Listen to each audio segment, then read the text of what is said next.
Buenos días, bienvenidos y bienvenidas. Es verdaderamente un placer ver a este público en este tan especial juntos para eliminar María Zambrano a esta jornada zambraniana que hemos titulado con mucha intención Patria Prenatal. Jornada que además tiene lugar en el marco de la Semana de la Lengua Española. Por lo tanto, un poco de lenguas y de patrias vamos a tener que hablar. Decía María Zambrano que vivir en un país extranjero aviva la conciencia de la palabra propia. Hace poco escuché una conferencia ya con la voz bajada, anciana de María, que decía: el apego al idioma ha sido mi patria. Yo no soy nacionalista, pero mi idioma, mi instrumento, el caudal que se me ha dado es el español. En Cuba, María vivió en un país ciertamente extranjero, no exiliada de su lengua, pero sí de su país. Encontramos en Zambrano, por lo tanto, el español como patria, pero también el dolor de la patria arrebatada, de la patria perdida, que se expresará a lo largo de su vida como el dolor y la herida del exilio. Cuando María Zambrano, profundamente, como sabéis, adherida a la causa republicana y a sus destinos, volvió de Chile, se le preguntó por qué volvía cuando la guerra civil ya estaba perdida. María Zambrano respondió que volvía justamente porque estaba perdida. Probablemente también María pensó, entendió que la razón estaba algo perdida en la medida en la que teníamos una razón fría, una razón geométrica, y justamente por eso debíamos permanecer en la razón ensanchándola.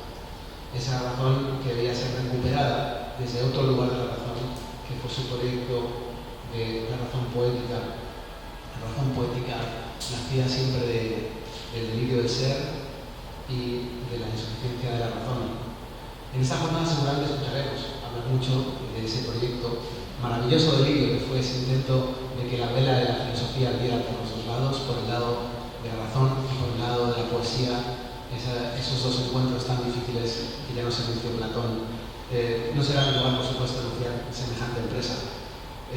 No obstante, sí quería decir que prefiero siempre una filosofía valiente, una filosofía arriesgada. Como también María decía que deberíamos preferir siempre una libertad peligrosa a una servidumbre tranquila. Celebramos, por tanto, hoy una filosofía comprometida y comprometida también con las razones del corazón. Una filosofía que puso en el centro de su pensamiento a la piedad. Yo sé que hoy es un acto académico, pero no querría cerrar sin decir que esa falta de piedad la evidenciamos en la horrible vergüenza que supone a día de hoy contemplar el genocidio contra el pueblo palestino en Gaza, que debería turbarnos y debería espantarnos y que debería turbar y espantar la conciencia del mundo, aunque solo fuera por un sentido mínimo de la piedad mundana. Quiero daros la bienvenida, a este evento. Quiero agradecer fraternalmente a todos los asistentes, porque siempre hablar de María es hablar de algo muy preciado, de un tesoro, de un patrimonio que tenemos que conservar y que tenemos que hacer crecer. Quiero agradecer al museo que nos ha acogido. Muchísimas gracias por estar en este sitio tan aulático, tan especial. Quiero agradecer personalmente también a Mercedes, que ha venido desde España como ponente especialista, que ha viajado lejos para encontrarnos, y se lo agradezco personalmente. Quiero agradecer a todo el equipo del Pueblo Español, que han puesto mucho para hacer mucho empeño, al profe Ernesto, a todos los que estáis aquí haciendo posible este evento. Quiero agradecer especialmente también al señor embajador Miguel de la Embajada de México, que está aquí con nosotros. Nos hace mucha ilusión también, porque de las patrias de María también encontramos la patria mexicana. Y sin más, voy a dar comienzo a esta jornada para que podamos disfrutar de la palabra de María. Gracias.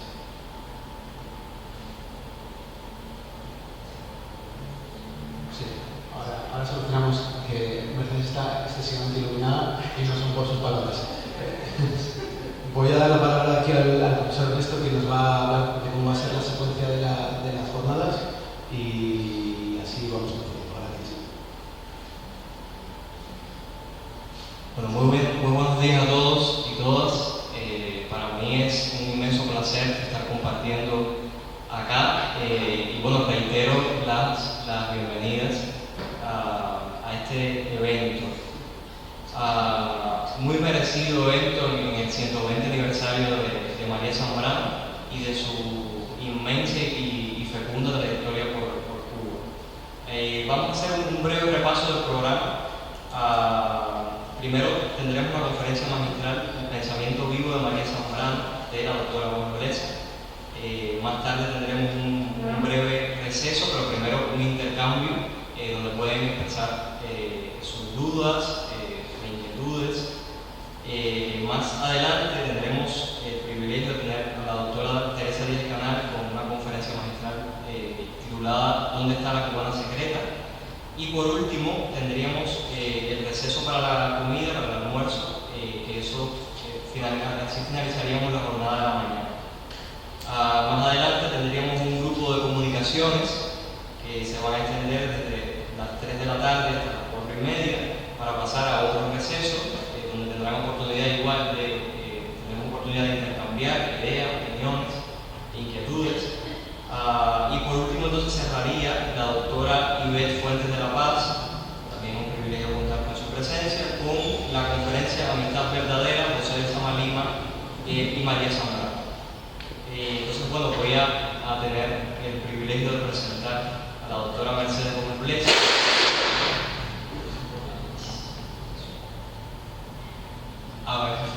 Estamos en vivo.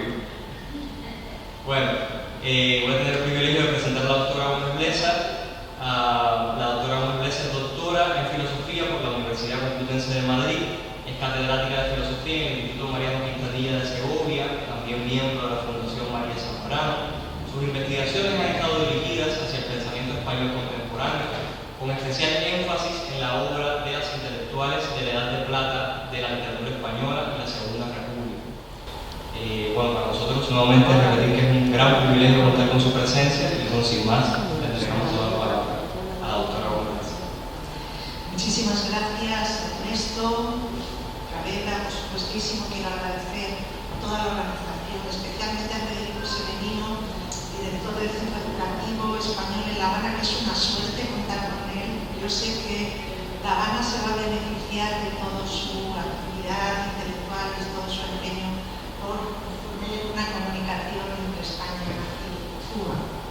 Por supuesto, también quiero agradecer a la Consejería Cultural de la Embajada Española, también por invitarme, y a Jorge Fernández, director del Museo de Bellas Artes, un lugar tan hermoso, por acogernos en su casa. Estas jornadas son, bueno, para mí es un verdadero placer estar aquí en La Habana, es un sueño realmente cumplido. Llevo muchísimos años queriendo venir aquí, en esta patria prenatal de María Zambrano, pisar los sitios en los que ella estuvo. Debemos dar, por tanto, los españoles muchísimas gracias a Cuba por su enorme solidaridad y haber acogido a todos nuestros exiliados. No hay situación más dura en la vida que quedarse sin una tierra donde habitar, y en esos momentos brindar la posibilidad de un hogar, de un suelo firme donde continuar el proyecto vital es un verdadero acto de generosidad. Cuba, y sobre todo La Habana, fue esa nueva tierra para Zambrano durante casi 14 años, y aquí fue enormemente creativa, dando a conocer títulos tan importantes en su obra como La Agonía de Europa, El pensamiento libre de Séneca y Hacíamos a él sobre el agua. Nada de esto hubiera sido posible sin sentirse arropada por el cariño de la gente de Cuba y sobre todo de sus amigos del grupo Orígenes, con Lezama Lima a la cabeza. La Habana fue, sin duda, el sustento donde pudo continuar la evolución de su pensamiento.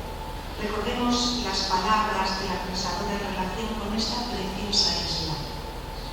En La Habana recobré mis sentidos de niña y la cercanía del misterio, pues todo niño se siente desterrado. Por eso quise sentir mi destierro allí donde se me ha confundido con la infancia.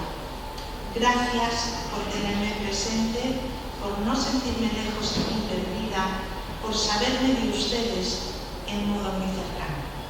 Como ven, esas palabras de Zambrano de agradecimiento al que yo también me sumo por haber cuidado y haberla acogido. Muchas gracias. El tema que voy a plantear hoy es qué vigencia tiene el pensamiento de María Zambrano. Realmente es un pensamiento vivo, tiene alguna actualidad. Podemos pensar desde y con María Zambrano los problemas filosóficos del momento presente. Este es mi interés. Por supuesto que la respuesta que les voy a dar, me imagino que ya la incluyen ustedes, es afirmativa. Pero me van a permitir también que vayan leyendo lo que son textos con citas, con numerosas citas de la obra de María Zambrano, porque me encanta que se conozca su palabra, una palabra preciosa con una gran carga poética y literaria.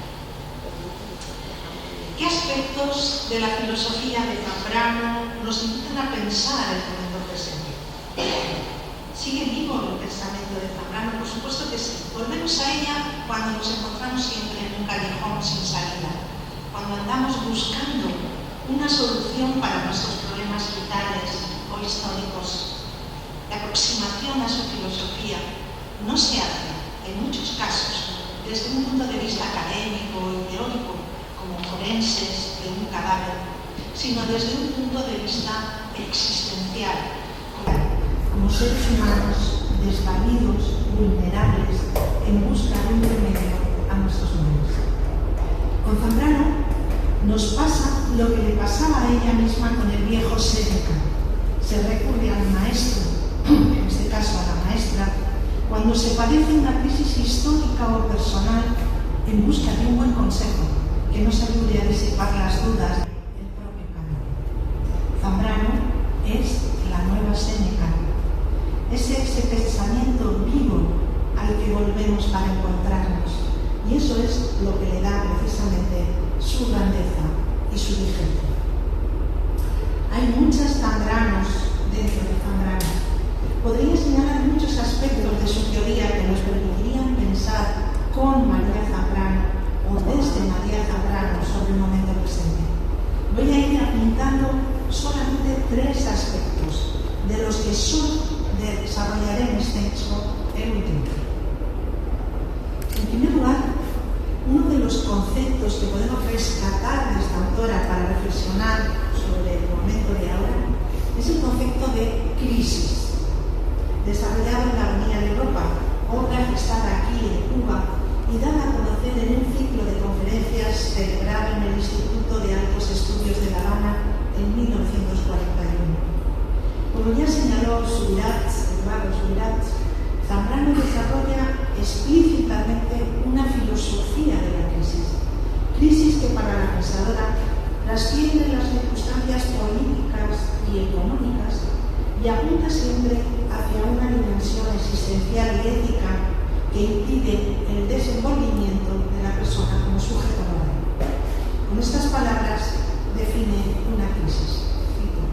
Es simplemente el momento histórico en que todos los que viven envueltos en una misma cultura sienten que ella ha dejado de sostenerles y resguardarles, que ha dejado de corresponder a su esperanza, ¿no?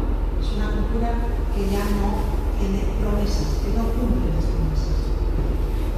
Retomando la definición orteguiana de la cultura como un sistema de ideas y creencias, Zambrano considera que una crisis es siempre una crisis de creencias, esto es, de verdades garantes de la existencia del individuo, de verdades que actúen de suelo firme sobre el que edificar la propia vida. En este sentido, apunta la autora. Vivir en crisis es, sobre todo, vivir en inquietud. Y decimos únicamente que vivimos en crisis cuando esta inquietud nos devora sin permitirnos reposo alguno, cuando no nos atrevemos a plantear la vida para largos espacios de tiempo, como el que tiene ante sí un negro paredón que no puede penetrar, cuando sentimos al mismo tiempo habernos quedado sin porvenir y sin pasado, sin asilo. Fin de la cita. Parece que estas palabras acaban de ser escritas para el momento de incertidumbre que estamos viviendo, después de una pandemia que ha quebrado nuestra originaria confianza en lo real y ha puesto al descubierto nuestra vulnerabilidad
sola no me fatiga. No nos atrevemos a hacer planes o proyectos individuales y colectivos. Todo puede tomar un giro inesperado y todo puede irse al traste en cualquier momento. Nuestras expectativas futuras están en stand-by y la vida parece quedarse en suspenso. Es una vida provisional, una vida estancada, sin posibilidad de desarrollo, no future. En segundo lugar, y relacionado con lo anterior, el análisis que hace Zambrano de las paradojas de la economía liberal expuestas en su primer libro, Horizontes del Liberalismo, sigue brindando una herramienta para reflexionar sobre la injusticia inherente a nuestro modelo económico. Recordemos que en esta primera obra la autora resaltaba el hecho de que el liberalismo, tomando como punto de partida una creencia ciega en los frutos de la libre actuación humana y defendiendo la libertad como el valor supremo de todo ciudadano, conlleva, sin embargo, un sistema económico que fomenta la esclavitud y unas profundas desigualdades sociales. La economía liberal promueve la división de la sociedad en dos clases profundamente distanciadas. Por un lado, una élite, la aristocracia espiritual, que disfruta de las ventajas de la libertad, teniendo como principal ocupación el cultivo de toda la tarea intelectual que enaltece el espíritu, y de otro se encuentra la mayoría de la población formando esa gran masa anónima de trabajadores que, viviendo en condiciones paupérrimas, cargan sobre sus espaldas la responsabilidad de mantener económicamente a la sociedad y sin disfrutar de las conquistas alcanzadas por esa cultura aristocrática. Como vemos, la libertad de unos pocos se fundamenta en la esclavitud de la mayoría, nos dice Zambrano. El liberalismo se asienta sobre la esclavitud y solo sobre ella puede alcanzar su perfección. Buena frase para pensar ese mismo dilema presente en el neoliberalismo económico de hoy, la insaciable sed de las ganancias de una minoría poderosa ha dejado en la más absoluta miseria a una mayoría de trabajadores que han perdido su empleo o padecen una precarización de sus condiciones laborales. 3. Los dos puntos anteriores confluyen en un tercer punto esencial, y es que Zambrano nos invita a una reflexión antropológica en la que el ser humano sufre un exilio de su matriz ontológica, del ser. De hecho, este exilio metafísico constituye el punto de partida de su pensamiento y aparece ya planteado en 1930 en esta primera obra que les mencionaba, Horizonte del Liberalismo, donde la autora constata la situación del hombre como un heterodoxo cósmico, ante la imposibilidad de hallar un espacio en el que arraiga la existencia. El discurso zambraniano se abre pues como un discurso de la ausencia, en el que el ser aparece como ese lugar perdido que se anhela volver a conquistar. Extranjero en su propia casa, el ser humano experimenta la nostalgia de la propia tierra que mueve a la errancia, al peregrinaje en pos del sitio marcado por una falta. Por eso, el exiliado representa, según Zambrano, el arquetipo de la propia condición humana. Es más, la figura del exiliado constituye uno de los símbolos de ese sujeto moderno, trágico, un sujeto en crisis que manifiesta una conciencia negativa de pérdida de todo fundamento y que expresa la experiencia dolorosa e incluso en algunos momentos agónica de una exclusión del ser. El pensamiento de Zambrano se adelantó de este modo a sus propias circunstancias vitales. Paradójicamente, la vida vino a corroborar su propio pensamiento en esa simbiosis que ha determinado en parte el carácter existencial de su filosofía.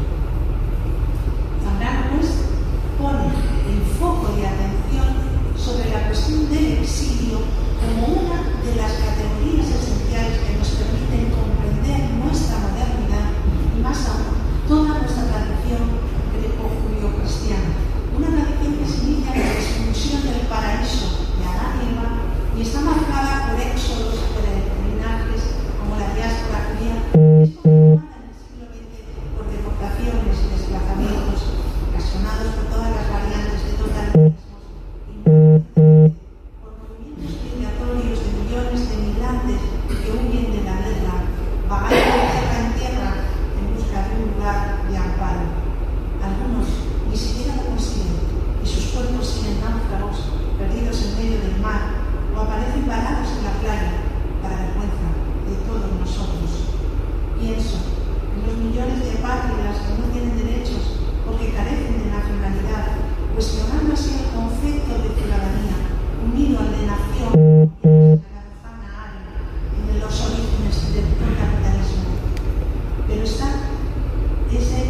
exilio mucho más universal y histórico, que es el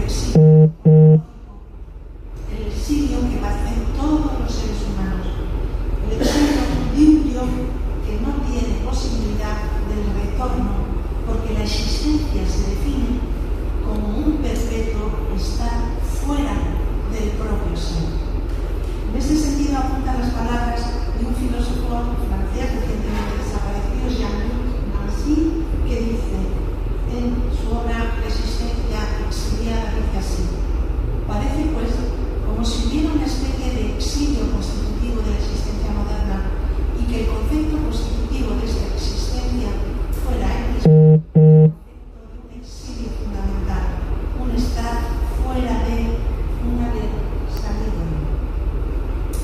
Creo que este es su gran legado, esa capacidad de comprensión del ser humano, esa sabiduría que fue destilando de la experiencia desgarradora del exilio. Este exilio metafísico se aborda en la obra de Zambrano desde muy diversas perspectivas que nos permiten ahondar en temas esenciales de su filosofía, su crítica a la ontología de la tradición metafísica sistemática, su rechazo del método racionalista y su propuesta de un nuevo método como búsqueda espiritual para retornar a la unidad primigenia, su teoría de la verdad como revelación, su concepción antropológica que aúna en el hombre la dimensión emocional y racional. Pero antes de hacer todo esto, me gustaría trazar a través de la lectura de dos textos zambranianos claves para el tema que nos ocupa, Carta sobre el exilio y el capítulo 3 de los Bienaventurados, una especie de fenomenología del exiliado, en la que la autora describe los sentimientos que padece aquel que ha sido marcado por la experiencia trágica del éxodo. No hace pues un acercamiento histórico del fenómeno del exilio, sino estético, utilizando el término en sentido etimológico de aesthesis, de sensación. Esto es, Zambrano describe las sensaciones, emociones que experimenta el exiliado.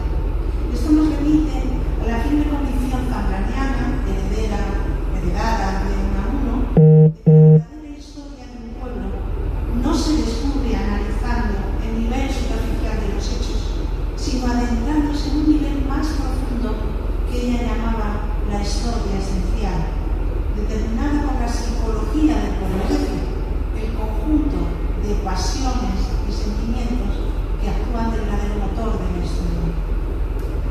Desde este acercamiento estético, Zambrano destaca como uno de los rasgos esenciales del exiliado el sentimiento de total abandono y de orfandad ante la falta de un lugar donde enraizar la existencia. Si toda historia, tanto personal como colectiva, necesita de un espacio para darse, el exiliado es aquel condenado a la ausencia del lugar, al no lugar físico. Le caracteriza más que nada no tener lugar en el mundo, ni geográfico, ni social, ni político, ni ontológico. No ser nadie, ni un mendigo, no ser nada. Haberlo dejado de ser todo para seguir manteniéndose en el punto sin apoyo alguno. Fin de la cita. El verdadero, por tanto, territorio del exiliado es el no lugar. Y esa imposibilidad de una patria, esa utopía, ese utopus, se transforma paradójicamente en su único y posible topos. No nos ha de extrañar,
que se ha quedado sin vista por no tener a dónde ir.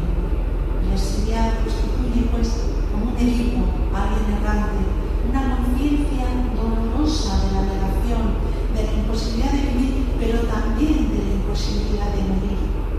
De ahí que se encuentre en ese difícil filo entre la vida y la muerte, pues el exiliado es ante todo un superviviente, alguien que estaba destinado a morir, pero que fue rechazado por la muerte.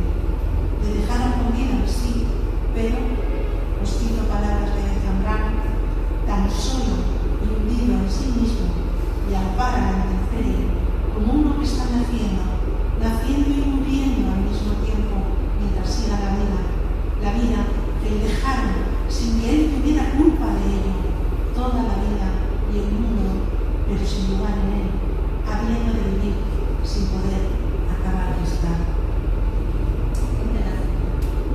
En esta pequeña grieta, ese espacio entre la vida y la muerte, en este punto, pues vuelvo a repetir, en este lugar sin lugar, en este vacío, donde no es posible el enraizamiento de la vida, es donde se instala el exilio. Esta toponimia del exilio nos remite siempre a la imposibilidad de la historia, tanto personal como colectiva, sin lugar a la historia. Por ello, el exiliado es aquel que pierde su identidad personal y se asemeja a la figura del desconocido, caracterizado por la ausencia de su tiempo. El exiliado es tan solo lo que no puede dejarse de ser después de todas las renuncias para seguir manteniéndose en el punto, como decía, sin apoyo ninguno. Va poco a poco desposeyéndose, despersonalizándose, va quedándose desnudo ante los elementos, reducido a su ser esencial, despojado de todo y lejos del horizonte familiar que actúa siempre de mediador. El exiliado se acerca a la nada, al no ser, al estado primero de inocencia después del nacimiento, y su incesante tarea no es otra que la de verse obligado a renacer, a nacer de nuevo, oficiando el rito de la recreación, de la vida nova. Por ello, su espacio es el ilimitado desierto, declara Zambrano, un desierto que ha de interiorizar para poner en guardia a los sentidos frente a sus posibles espejismos y para preparar el alma a los largos periodos de sequía y de ayuno espiritual. Su otra geografía es la isla que él mismo constituye en un entorno allá donde va, aún sin darse cuenta, sin poder salvar la distancia que le separa de los otros. Es algo marcado, estigmatizado, curioso, ¿no?, que en una isla como Cuba acogiera su exilio. Ya hemos dicho que el exiliado es desgajado también del acontecer colectivo, es expulsado del exilio, vive en sus márgenes, embebido en un pasado que está estancado, en un pasado fijo y solidificado, en un fragmento absoluto de la historia que no acaba nunca de pasar. Porque el exiliado está obligado allá por donde va a rendir cuentas de lo sucedido en España. Está condenado a repasar una y otra vez su historia, a ir enumerando como un largo rosario los hechos que ha vivido para ver si puede extraerles algún sentido. Por ello, es un resto, un desecho de una historia truncada. Está ahí, embobado en su pasado, arrobado en su historia, sin saber muy bien ya las razones de su permanencia en ese filo entre la vida y la muerte. De ahí que el exiliado, según Zambrano, se asemeja a la figura de esos idiotas pintados por Velázquez, el bobo de Coria o el niño de Vallecas, pobres pasmados que han olvidado el motivo de su presencia, pero que sin embargo atesoran como si fueran figuras sagradas, como bienaventurados, como los bobos, como los tontos, una verdad humilde, la verdad del simple. Al igual que esos idiotas que deambulan como extraños extranjeros todo el día sin intención alguna, sin que nada los altere o los turbe, el exiliado vive así en el pasado,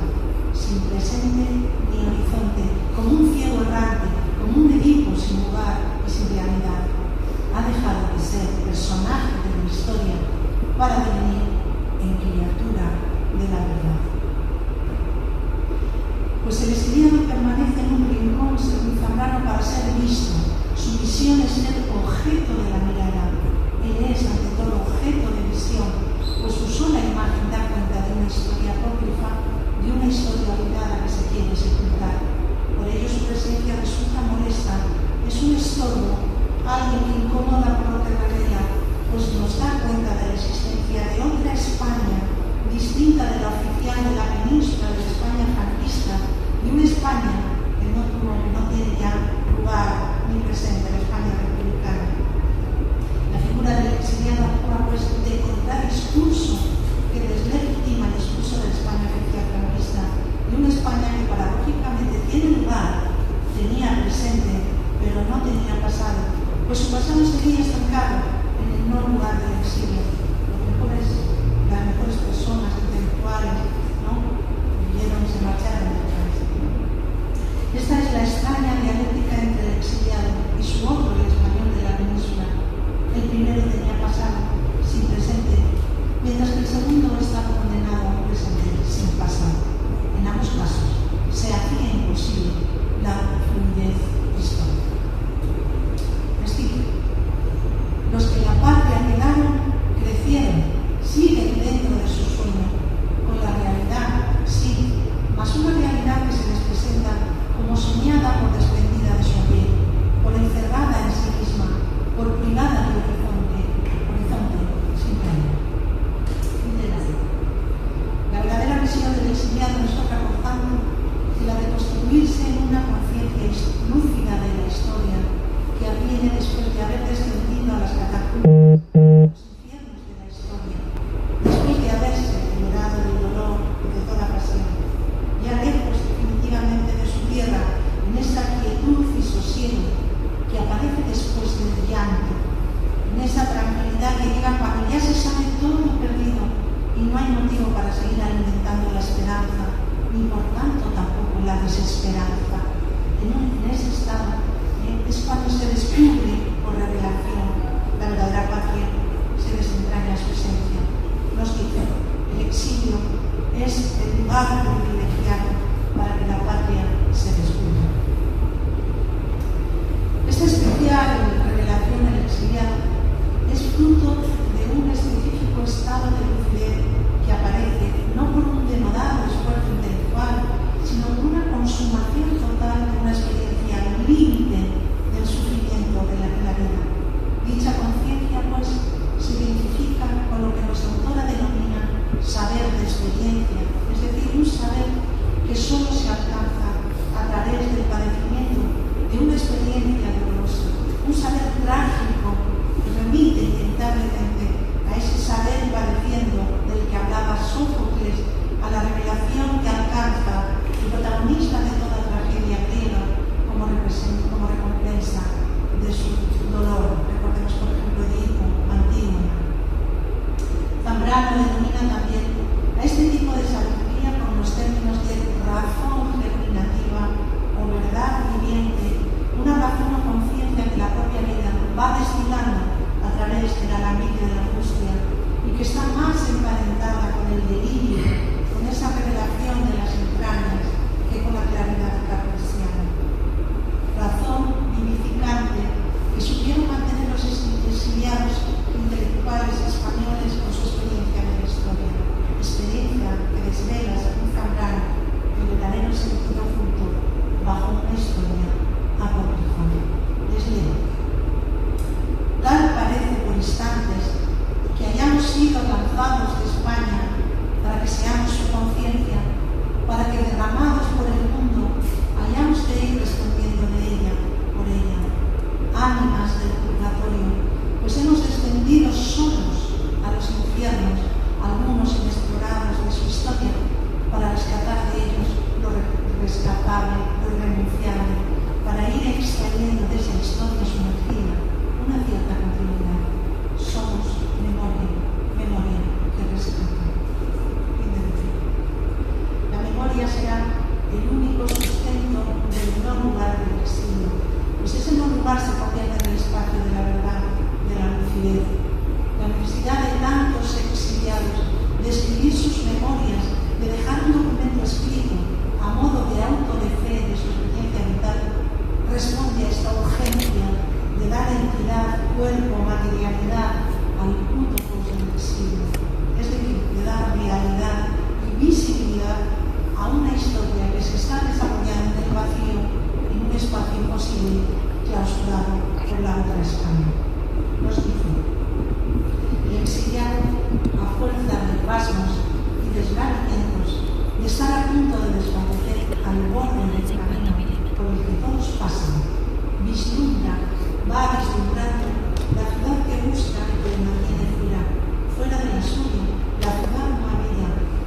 historia que desde el principio quedó guardada.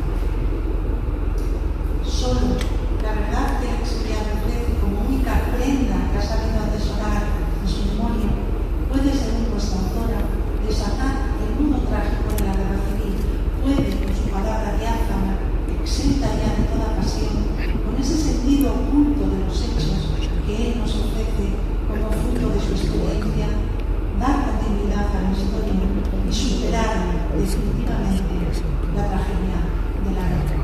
Nos cuenta. La prenda que el exiliado conserva entre sus manos, mientras mira al cielo sin con interrogación y sin llanto, debe ser esa. Désele voz y palabra. No pide otra cosa, sino que le dejen dar lo que nunca perdió y lo que ha ido ganando, la libertad que se llevó consigo y la verdad que ha ido ganando en esta especie de vida póstuma que se le ha dejado. Toda la sangre de España, con una gota de luz, escribió el poeta Don Felipe, desde el fondo mismo de la tragedia, lo que quiere decir que solo cuando ese poco de luz que permite la humana historia se haga visible, se reparta, solo entonces no será necesario que vuelva a correr la sangre. Pero la memoria en muchas ocasiones suscita pavor ante el miedo de que el pasado trágico vuelva a resucitar. Y se puede llegar a pensar que lo más sensato sería olvidarlo, condenarlo para siempre a la inexistencia. Sin embargo, finalmente Zambrano apunta la idea de que la clausura del pasado tan solo consigue la formación de su fantasma, del fantasma del pasado, que vuelve una y otra vez, para que se pueda atravesar definitivamente el mágico umbral de la guerra civil. Es preciso, según la autora, rescatar el pasado de los infiernos en los que permanece sepultado, exponiéndolo a la luz. Hay que irse levantando esas cosas comunes que todavía encierran a tantas víctimas de la guerra civil. A pesar de ser tan grande el don o el regalo que nos entrega el exiliado, no se siente sin embargo un héroe, sino un ofrecido, alguien dando como prenda de algo, esto es, un sacrificado en el área de la historia, un ser que solo entregado se cumple. Así, los exiliados pertenecen a la vieja estirpe de los emulados, remitiéndonos con ello, la autora, a los viejos rituales griegos en los que se enterraba viva a una persona en los cimientos de un edificio para calmar las iras divinas ante la producción humana. Los exiliados son aquellos que ejercen la misma función que estos antiguos emulados, la de renunciar a su vida para seguir sustentando la historia. Y ahí que Antígona sea para Zambrano el personaje simbólico de estos emulados y de estos sacrificados en el ara de la historia. No creo que pueda comprenderse el pensamiento de Zambrano sin profundizar en el significado que tuvo para nuestra autora esta experiencia del exilio. De hecho, su propuesta filosófica, como una razón poética, tiene como principal tarea hacer que el ser humano supere su exilio metafísico y se retorne de nuevo a la unidad primigenia de la que se desgajó al comenzar su existencia solitaria. El método de la razón poética no es solo el camino que propone Zambrano para volver a la fuente sagrada de la vida que actúa de fundamento de nuestro ser. Es el método que nos va a permitir religarnos otra vez al ser del mundo, superando nuestra heterodoxia cósmica, nuestro exilio, nuestra expulsión del mundo. Su pensamiento, por tanto, abandona el carácter teorético para transformarse de este modo en una forma de vida, en una razón práctica que nos facilita una conversión y una transformación personal y nos invita al cuidado de sí mismo, a esa parusía que defendía el último Foucault, aprendida de las viejas escuelas morales de la antigüedad. Esas escuelas morales van a estar siempre presentes en María Zambrano, recordemos el libro dedicado a Séneca. El método de la razón poética es aquel que quiere ayudarnos a superar nuestro exilio, pues la situación inicial de todo hombre como existente es el de ocultamiento y de opacidad respecto de nuestro propio El hombre, nos dice Zambrano, es un ser escondido en sí mismo. Este ocultamiento se produce en el mismo momento en el que el ser humano inicia su existencia, cayendo en el olvido de una especie de estado anterior, una previa al nacimiento, una especie de vida preexistente, de vida prenatal, en la que se encontraba en comunión y participación con la unidad primordial, ¿no? Formaba uno con el todo, no se había separado de esa unidad. Este uno es el principio y fundamento de la realidad, es un absoluto que es dador del ser de todas las cosas con amor. Es ese lugar primero, dice ella, que parece ser como un agua donde el ser femenino, al que no se puede llamar naturaleza, sino quizás simplemente lugar de vida. Vemos pues cómo esta ontología zambraniana, esta concepción del ser, es vinculada de la ontología gnóstica y neoplatónica que tanta influencia tuvo posteriormente en San Agustín y en toda la mística cristiana, y que parte también de la afirmación de esta unidad como fuente de vida y de conocimiento. Según Zambrano, el viviente, el ser humano, a pesar de haber olvidado esa vida prenatal, conserva la huella de este absoluto, de este amor persistente. Por ello siente nostalgia de la unidad perdida, que hace parecer la enfermedad del uno, la enfermedad de la escisión. El individuo experimenta su existencia como un desgarro de esta matriz ontológica, como un exilio de la fuente de la vida. Una creadora del ser, prendido por amor al uno y angustia su humanidad al estar desgajado del todo. Por eso dirá Zambrano que el hombre es aquel que padece su propia trascendencia, que siente la ausencia del absoluto, la pérdida de todo fundamento.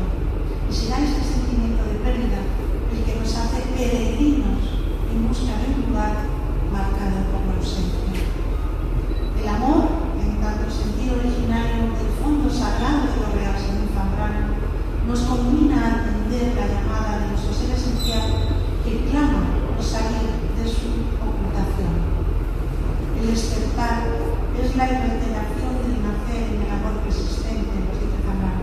Tiene el amor este carácter trascendente y revelador que nos mueve a despertares súbitos, a una especie de fulgores, de claros, de presencia pura, en los que se nos revela nuestro ser oculto y en los que volvemos a respirar al unísono con el ser humano. En estos raros e inusuales momentos se logra una sincronía entre nuestro ser y la vida toda, anticipadora de la verdadera unión que se dará después de la muerte, donde encontraremos en una dimensión más plena del ser. Pero tras estos instantes de espontánea lucidez, a la manera de los actos místicos, nuestro ser vuelve a retrocederse a la penumbra, vuelve a replegarse en sí mismo, amparándose en la oscuridad de las entrañas. Se presenta pues nuestro ser en ese juego de claroscuro que es el transparentarse, a la par esconderse, revelando así la ambigüedad como una categoría esencial del ser humano. Encuentra el hombre su ser, nos dice Zambrano, mas se encuentra con él como un extraño, se le manifiesta y se le oculta, se le desvanece y se le impone, le combina y exige. Será el amor, por tanto, como agente de lo divino en el hombre, quien actúe como una luz o fuego iluminador de nuestras entrañas, donde yace nuestro ser escondido, como el viento mediador entre las diferentes instancias de lo real. El amor nos facilitará el camino de regreso a las aguas primeras de la vida, pues es un sentir iluminante y revelador del ser, afirma en Claros del Bosque. El amor, en una de sus formas, la piedad, abre el espacio interior para la manifestación de nuestro ser y del fondo sagrado que lo sostiene. Bueno, pues yo creo que voy a dejar aquí porque me ha avanzado más de la charla. Muchísimas gracias por su atención.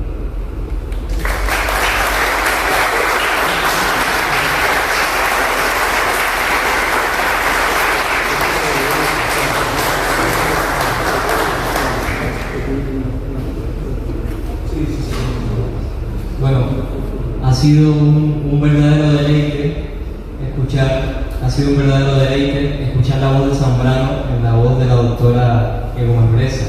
Yo creo que ha sido una experiencia compartida por todos. Tenemos un breve espacio para intercambio, tenemos un breve espacio para preguntas, para inquietudes, así que bueno, tienen toda la palabra.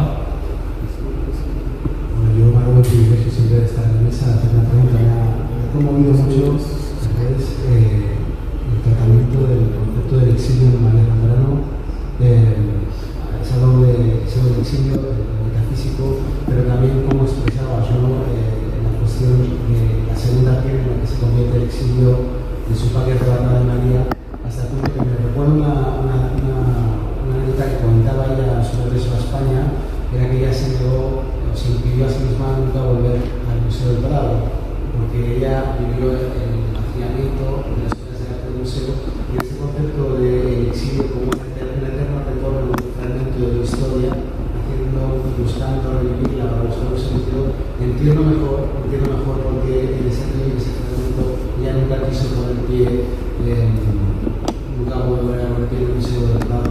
Me gustaría, si puedes, que comentes un poco la parte en la cómo ella vivió en España desde ese lugar.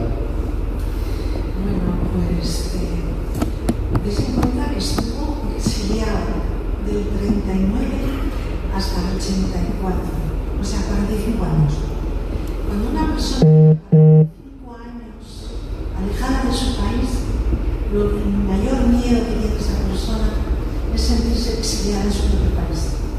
Es decir, llegar a tu patria y no conocer nada, no tener referencias, porque todo está tan cambiado que al final acabas siendo un extraño en tu propia patria, un exiliado dentro. Ella temió muchísimo eso y se negó siempre a regresar.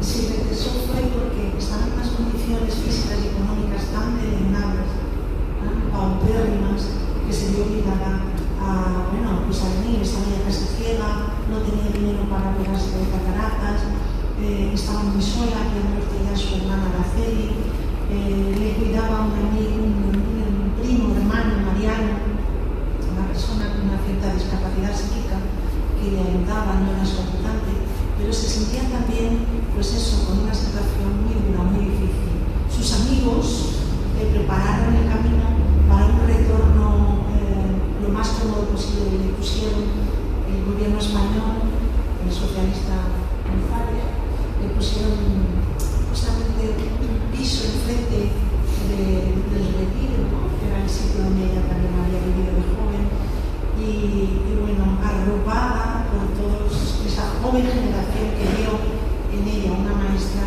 pues decidió volver. Pero había otra razón muy importante por la que ella no quería volver, y es que estaba gobernando el rey Juan Carlos.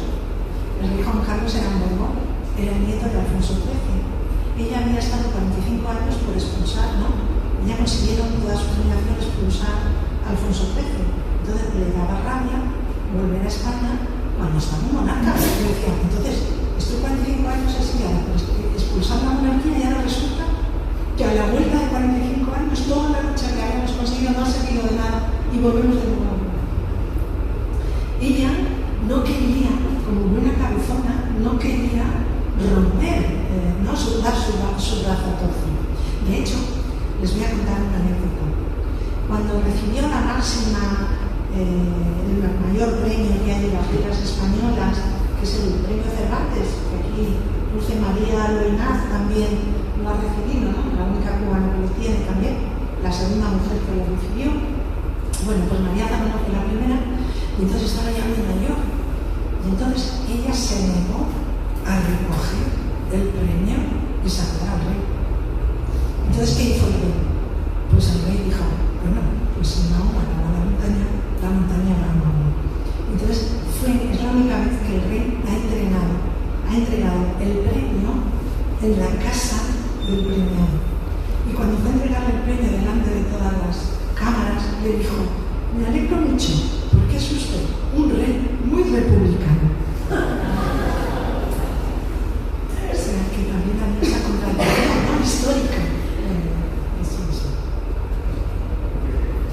Si alguien tiene una pregunta o una intervención, por favor, no tengáis un pelo de vergüenza, por favor. O preguntas sobre ella que no sepáis.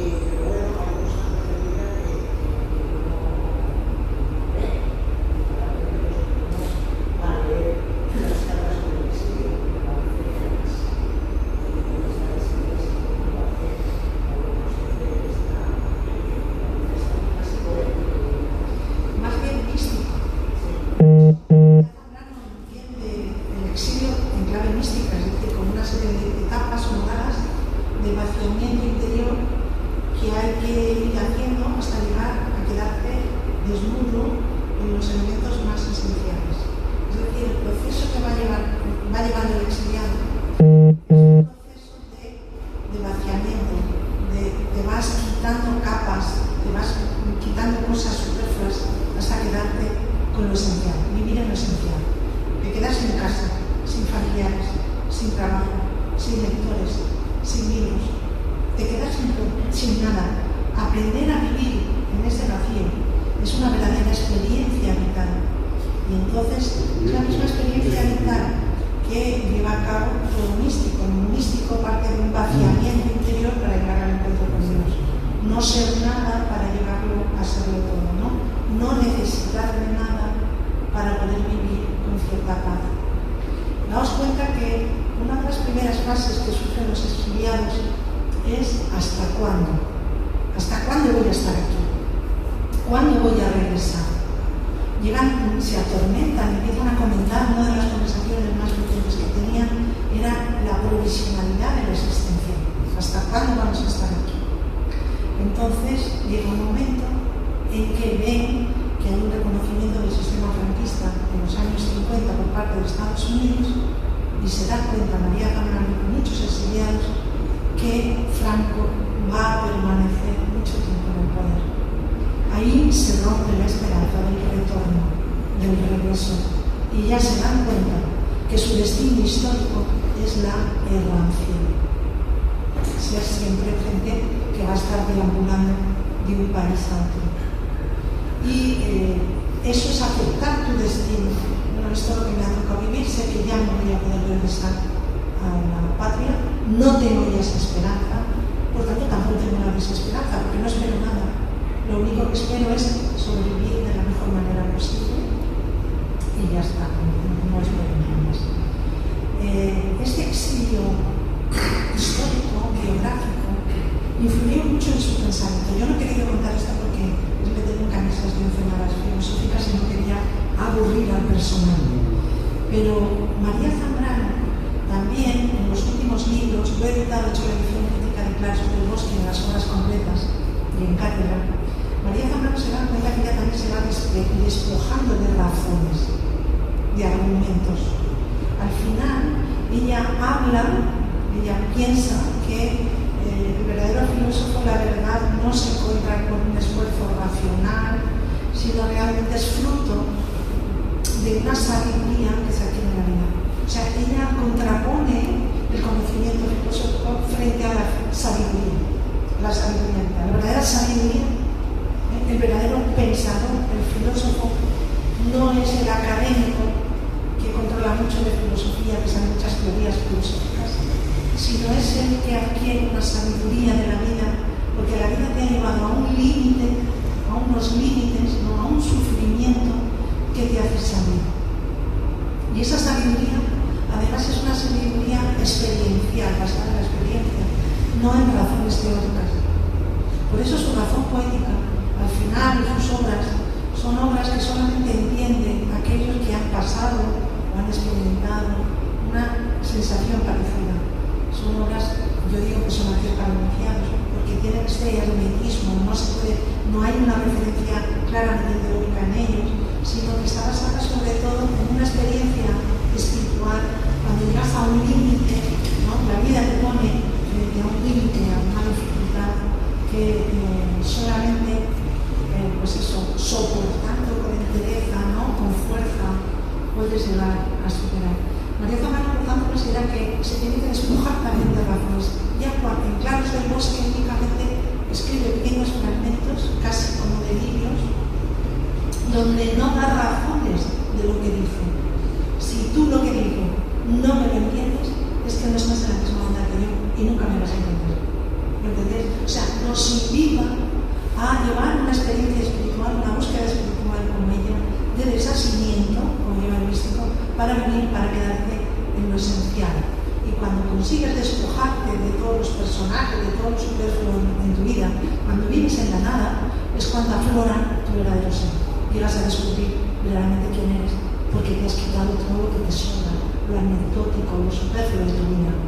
Pero claro, a mí me parece buenísimo que tengamos que llegar a esa experiencia para descubrir nuestro ser, digo yo. Pero bueno, no sé si me han comprendido. Yo siempre tengo un problema, es que me molesta que la gente no entienda las expresiones físicas. Digamos, una palabra por ahí y luego usted, por supuesto. Creo que una de las maneras de soportar el exilio y de también ir progresando, avanzando en el pensamiento filosófico es por medio de la correspondencia. Y yo creo que, más allá de lo que hablamos antes de iniciar la conferencia, yo creo que en María Zambrano el tema de la correspondencia es muy importante, porque de esa manera permanece ligada a su patria, a otros exiliados y con ellos o a través de ellos también, de su experiencia, digamos, de vida en los lugares de origen del exilio, va elevando su pensamiento filosófico, o sea, avanza el pensamiento filosófico. Me gustaría escuchar lo que Bueno, es fundamental. De hecho, se están publicando parcialmente la correspondencia con autores. Se ha publicado, por ejemplo, la de Conferrat de Mora, que estuvo también aquí en La Habana. Se ha publicado con Ramón Gaya, con Edison Simons, se ha publicado con Andreu. A mí es una asignatura todavía pendiente. Bueno, yo formo parte del grupo que estamos editando las obras completas de María Zambrano en Galaxia Gutenberg. Nos quedan todavía que publicar 3 volúmenes de artículos inéditos, pero me encantaría que se culminara esas obras completas publicándose buena parte de la correspondencia de María Zambrano, porque no se puede entender un pensamiento si le quitamos la vida de detrás, el sufrimiento, ¿no? Las circunstancias. Son interesantísimas. Yo, para hacer mi tesis doctoral, leí la correspondencia interesantísima entre ella y su hermana, Araceli, que fue la gran compañera de su vida antes de que vivieran juntos, ¿no? Y bueno, realmente en esas cartas está la verdadera Zambrano, porque no tiene pose, cuenta la cosa como es realmente, cuenta cómo pasa hambre a veces, bueno, hambre no, pero calor, cómo se compra una tela para hacerse un vestido porque no encuentra tal, o sea, lo que es la Zambrano más auténtica, más cotidiana, más tal, y le va contando todos sus proyectos, sus sufrimientos, las pequeñas cosas, ¿no?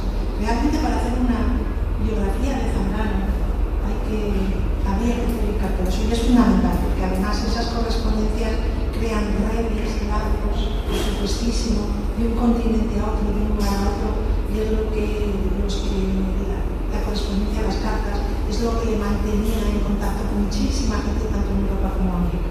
Sí, muchas gracias. Había una palabra antes y luego te la doy. Gracias. Sí. Doctora Mercedes, gracias por rescatarnos a María Zambrano.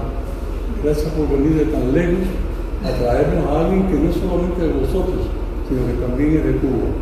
Y realmente su conferencia me ha hecho interpelar, he tomado nota, me gustaría leerla con calma, porque es una conferencia magistral para meditarla por muchas cosas que están entre líneas ahí, que forman parte de su estudio y lo que usted ha abundado en la autora que nos ocupa en la mañana de hoy.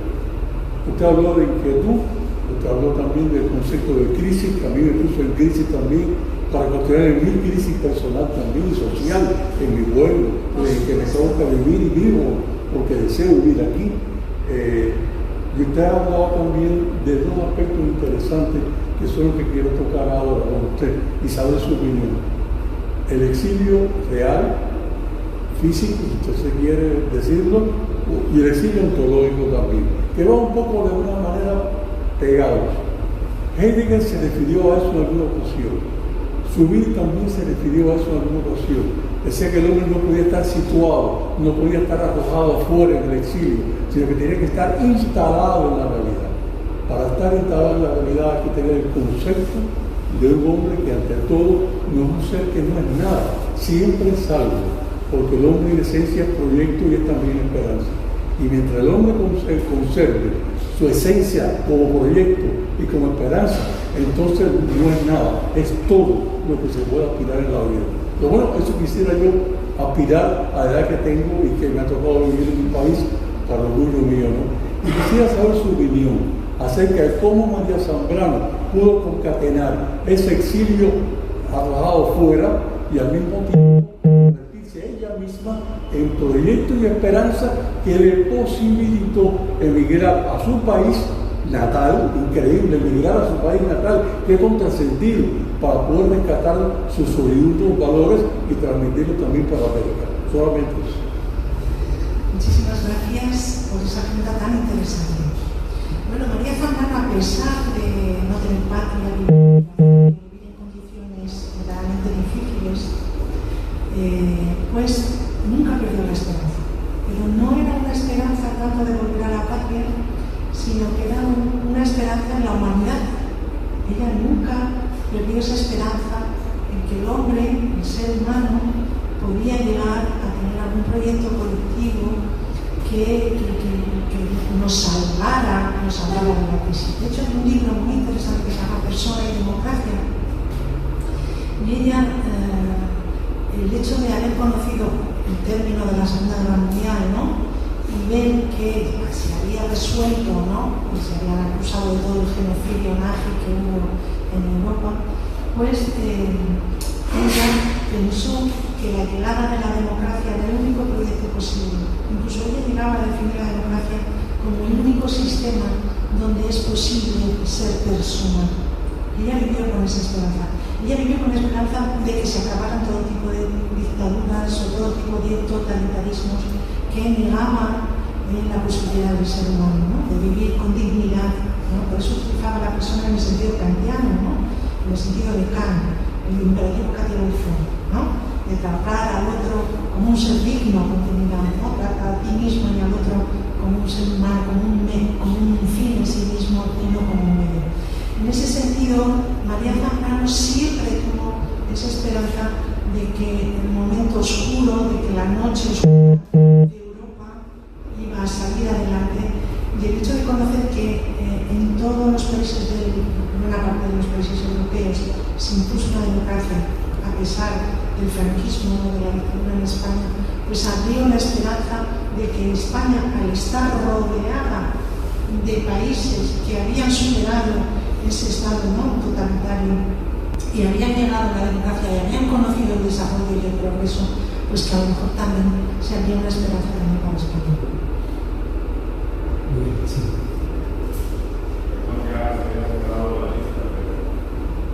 Agradecer la iniciativa de esta jornada y la provocadora presentación de la doctora Mercedes Gómez, que nos abre una cantidad de reflexiones, preguntas, no quisiéramos poner, si no nos acabaremos esta sesión y ya tenemos pronto la siguiente, pero dejar apuntado que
gracias por sus palabras. Pues yo no quería indagar mucho en el tema de Cuba porque vi que había muchas conferencias, conferencias de las doctoras que nos van a hacer las otras conferencias magistrales, donde van a hablar de la estancia, me imagino, de María Zambrano con Lezama Lima y con toda la Cuba secreta. Pero, indudablemente, María Zambrano encontró en Cuba, pues, ella dice que esa patria prenatal, es decir, ella dice que realmente Cuba encontró como una segunda España. De hecho, hablaba de la identidad que había, a veces incluso hablaba de, bueno, pues, cómo se parecía Cuba con Cádiz, ¿no? La Habana con Cádiz, cómo había un cierto aire español también, y como que nunca se sintió extraña aquí, a pesar del calor, a pesar de las dificultades y tal.